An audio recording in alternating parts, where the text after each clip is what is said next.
নিগ্রো লোকটি ক্যাপ্টেনের অর্ডার না মেনে সমুদ্রে ঝাঁপ দেয়। এটা দেখে ক্যাপ্টেন অফিসারদের অর্ডার দেয় তাকে ধরে আনতে, কারণ সমুদ্রে সাঁতার কাটার অধিকার শুধু শ্বেতাঙ্গদের ছিল। কালো মানুষদের স্থান নাকি তাদের পায়ের নিচে। পিছনে শ্বেতাঙ্গ অফিসারদের আসতে দেখে কার্ল আরো দ্রুত সাঁতার কাটা শুরু করে, আর সে বিদ্যুৎ গতিতে সবার আগে ফিনিশিং লাইন অতিক্রম করে। আদেশ না মানার কারণে কার্লকে শাস্তি দেওয়া হয়। তবে কার্লের সাঁতার কাটার স্পিড দেখে ক্যাপ্টেন ইমপ্রেস হয়ে গিয়েছিল, তাই সে তাকে উদ্ধারকর্মী হিসেবে কাজ করার অফার দেয়। কিন্তু এটা ছিল কার্লকে নিচু দেখাতে ক্যাপ্টেনের একটা চাল মাত্র। কার্ল যখন পরের দিন ট্রেনিং এর ব্যাপারে জিজ্ঞাসা করে, তখন ক্যাপ্টেন বলে, নৌবাহিনী শুধু শ্বেতাঙ্গদের জন্য, তোদের মতো নালীর কিডদের জন্য নয়। এরপরে সে সকাল থেকে সন্ধ্যা পর্যন্ত গেটের ঠায় দাঁড়িয়ে থাকতো। এক সময় ক্যাপ্টেনও তার নাছরবান্ধা মানসিকতার কাছে হার মেনে নেই আর তাকে ট্রেনিং এ নিয়ে যায়। কিন্তু ট্রেনিং গ্রাউন্ডে গিয়ে সে পায় অন্যরকম অভ্যর্থনা। পরের দিন ক্যাপ্টেন যখন কার্লকে তার ব্যাচমেটদের সাথে পরিচয় করে দিচ্ছিল, তখন সবাই রেগে বাইরে চলে যায়। তারা নেভি ছেড়ে দিবে, তারপরে একটা কালো লোকের সাথে একসাথে থাকবে না। সবার শেষে শুধু স্নো হিল নামে এক শ্বেতাঙ্গ সেখানে থেকে যায়। তাই পরের দিন বেস্ট সুইমার হওয়া সত্ত্বেও ক্যাপ্টেন সবার আগে স্নোকে বাদ দিয়ে দেয়। তারপর প্রতিদিন সে কার্লকে এক বালতি পানি ঢেলে ঘুম থেকে জাগাতো। এরপর একটা চৌবাচ্চা থেকে শ্বাসরোধের আগ পর্যন্ত চুবে রাখতো। কিন্তু তারপরও কার্ল হার ছাড়তো না। তাই এবার তাকে লিখিত পরীক্ষায় ফেল করে দেওয়া হয়, আর তাকে ওয়ার্নিং দেওয়া হয় নেক্সট পরীক্ষায় সে যদি 60-এর উপরে না পায় তাহলে তাকে বার করে দেওয়া হবে। তাই সে সরকারি লাইব্রেরিতে গিয়ে পড়াশোনা শুরু করে, যেখানে তার সাথে দেখা হয় তারই স্বজাতি এক মেয়ে জো এর সাথে। সে জোকে তাকে সাহায্য করতে বলে, কিন্তু জো বলে নেভির পড়াশোনা 1 মাসে শেষ করা অসম্ভব। কিন্তু এবারও কার্ল নাছরবান্ধার মতো জোর পিছনে লেগে থাকে, তাই জো সাহায্য করতে রাজি হয়ে যায়। লাগাতার পরিশ্রম আর জোর সাহায্যে এবার সে পরীক্ষায় 70-এর উপরে মার্ক আনে। কয়েকদিন পর তাদের প্র্যাকটিক্যাল পরীক্ষা শুরু হয়, যেখানে দুজন ডুবুরি পানির নিচে আটকা পড়ে যায়। তখন কার্ল তাদের বাঁচাতে স্বেচ্ছায় সমুদ্রে ডাইভ করে। নিচে গিয়ে সে দেখে একজন ডুবুরির অক্সিজেন ছিঁড়ে গেছে, তাই সে তাকে নিজের অক্সিজেন দেয়। কিন্তু অপর ডুবুরি নিজের যান বাঁচিয়ে সেখান থেকে পালিয়ে আসে। কিন্তু কার্ল তার সাথীকে নিয়ে তবেই ফিরে আসে। কিন্তু পরের দিন ক্যাপ্টেন সেই ডুবুরিকেই পুরস্কার দেয়, যে তার সাথীকে রেখে পালিয়ে এসেছিল।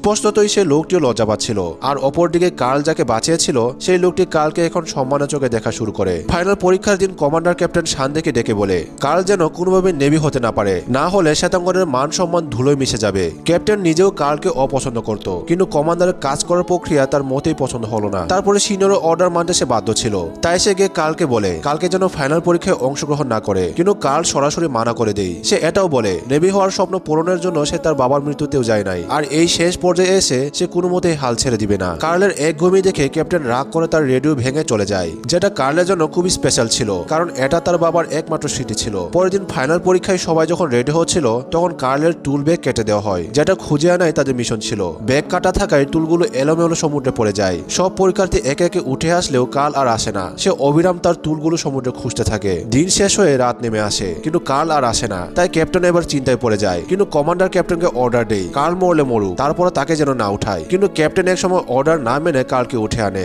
অক্সিজেন না থাকায় সে অজ্ঞান হয়ে গিয়েছিল, আর একটু হলেই হয়তো মরে যেত। পরের দিন অর্ডার না মানে ক্যাপ্টেন শান্তিকে সাসপেন্ড করা হয়। কার্ল তার ক্যাম্পে ফিরে দেখে তার বাবার রেডিওটা আবার ঠিক করা হয়েছে। সে বুঝে যায় এটা ক্যাপ্টেন শান্তি করেছে। উপরে কঠোর দেখালেও সে এতটাও অমানবিক ছিল না। এই ঘটনার কয়েক বছর পর কার্ল একজন সিনিয়র ডুবুরি হয়ে যায়। তবে ক্যারিয়ারের পিকে থাকার পরও সে আজকে সবচেয়ে ঝুঁকিপূর্ণ কাজ করার সিদ্ধান্ত নেই। মিশনটা ছিল সমুদ্রের গভীর থেকে রাশিয়ার পরমাণু বোমা উদ্ধার করা, যাতে কোনো ডুবুরি করতে রাজি হয়নি। তাই সে এখন ন্যাশনাল হিরো হয়ে গেছিল। পুরো আমেরিকাতে তার এই অপারেশন লাইভ দেখানো হচ্ছিল। সে বোমা সুরক্ষিত তুলে তো আনে, কিন্তু হ্যান্ডেলিং এ থাকা লোকদের গাফিলতিতে দড়ি ছিঁড়ে সেটা আবার পানিতে পড়ে যায়, আর তার পাও মারাত্মক ক্ষতিগ্রস্ত হয়। তার যখন জ্ঞান ফিরে তখন তার বউ তাকে বলে তার পা কেটে ফেলা হয়েছে, সে এখন আর কোনোদিন ডাইভিং করতে পারবে না। এটা শুনে কার্ল কোনো মতেই মেনে নিতে পারে না। সে সুস্থ হতে না হতে আবার ব্যায়াম শুরু করে দেয়, কিন্তু বারবার সে ব্যথা পায়। তারপর সে হাল ছাড়ে না, কারণ তাকে সময় দেওয়া হয়েছিল 2 সপ্তাহের মধ্যে সে যদি নিজেকে সুস্থ প্রমাণ করতে না পারে তাহলে তাকে নেভি থেকে বার করে দিবে। 2 সপ্তাহ পর নিজেকে প্রমাণ করতে কার্ল আদালতে হাজির হয়। সেখানে জাজরা তাকে 200 কেজি ওজনের ডাইভিং শুট পরে 12 পা হাঁটতে বলে। এই শুট নর্মাল ডাইভিং শুটের চেয়ে 5 গুণ বেশি ভারী ছিল। তার উপর কার্ল আবার সবে সুস্থ হয়েছে। তাই ক্যাপ্টেন শান্তি এসে এই অন্যায্য বিচারের প্রতিবাদ করে, কিন্তু কার্ল তাকে থামিয়ে দিয়ে বলে সে এটা করবে। তাই ক্যাপ্টেন নিজেই তাকে শুট পরে দিতে লাগে। শুট পরার পর 3 পা হাঁটতে কার্ল হাতু গেড়ে বসে পড়ে, কারণ শুটের ওজন সে সহ্য করতে পারছিল না। এর উপর তার আরেক পাও নকল। তখন ক্যাপ্টেন শান্তি তাকে অর্ডার করে, তুমি যদি 12 পা না হেঁটে আসো তাহলে তুমি আমার শিষ্য না। তখন কার্ল আবার উঠে দাঁড়ায় আর হাতি হাতি পা করে 12 পা পার করে। এটা দেখে জাজরাও উঠে পড়ে। কোর্টে উপস্থিত সব দর্শকরা উঠে দাঁড়ায়, আর কার্লের এই হার না মানা মানসিকতার জন্য তারা তালি বাজাতে শুরু করে।